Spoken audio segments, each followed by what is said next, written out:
This is iFIBER 1 News. Here are today's top stories. Power was fully restored in the Ephrata area on Thursday as Grant PUD crews worked through the night making repairs.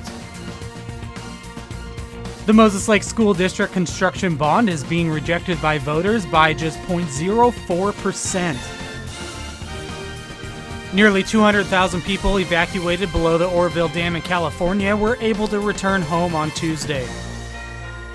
From the iFIBER 1 newsroom, this is iFIBER 1 News. And it starts now. Power was fully restored in the Ephrata area on Thursday as Grant PUD crews worked through the night making repairs. The majority of residents in Ephrata had power restored about 2:30 a.m., while several hundred residents in the Swanson Addition, Oasis Park, and Railroad Avenue areas were without electricity until about midday Thursday.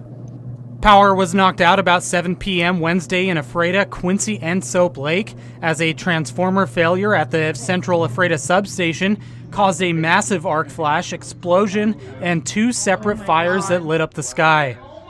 The fires burned in the distribution yard at Nat Washington Way and A Street Southeast. A PUD maintenance building also caught fire, but Ephrata and Grant County Fire District 13 firefighters were able to save a majority of the building. Grant PUD officials also reported several downed power lines in Ephrata during the outage. The PUD is investigating the cause of the equipment failure. At the peak of the outage Wednesday night, about 8,000 customers lost power, but luckily no injuries were reported. 911 dispatchers reportedly received more than 300 calls within minutes of the explosion. This is Joe Utter for iFIBER 1 News. The Moses Lake School District construction bond is being rejected by voters by just 0.04%. The Grant County Auditor's Office has counted more than 9,300 ballots, with 5,609 or 59.96% voting to approve the proposition and 3,746 or 40.04% voting against the bond. The proposed bond has inched closer to the needed 60% supermajority needed to be approved. The bond was at 0.26% away from being approved on Tuesday. The Auditor's Office website shows an estimated one ballot left to count, but that does not include mail-in ballots yet to be received. The proposed $135.3 million bond would allow the school district to construct a second high school and a new elementary school and bring upgrades to the Moses Lake High School.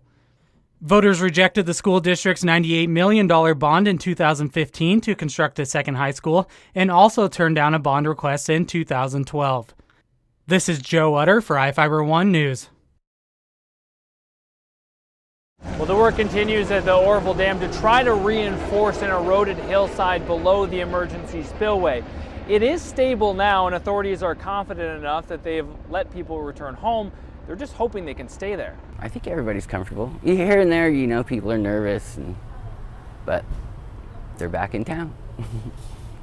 Most stores have reopened after being closed for 2 days, and they're pretty busy. Most people say they're not worried about the dam actually failing, but some people told us that they were caught off guard when they first had to evacuate. Now they want to be stocked up and ready in case they have to leave again. We're pretty much out of stuff because we both get paid Friday. So, of course, we just took what we had. Most shelters have closed down already, but not everyone is ready to go home just yet. On Sunday night at this shelter in Chico, there were 2,200 people sleeping in 6 different dormitories. There are now just 300 sleeping in 2 dorms. A lot of the people here are elderly or disabled, but some people are just too afraid to go home. I'm really not comfortable with going home until after the rain.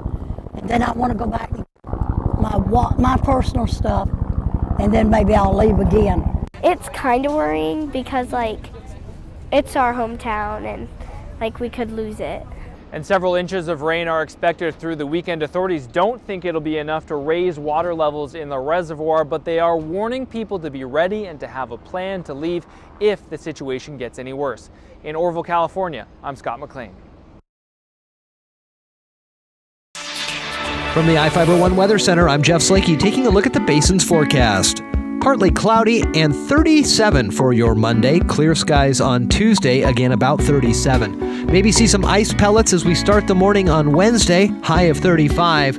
Sunshine Thursday and Friday in the mid-40s. Looks like a chance of rain Saturday, maybe snow on Sunday. For iFIBER 1, I'm Jeff Slickey. This is iFIBER 1 News. For more information on these stories and other news, visit us online at iFiber1.com or check us out on Facebook.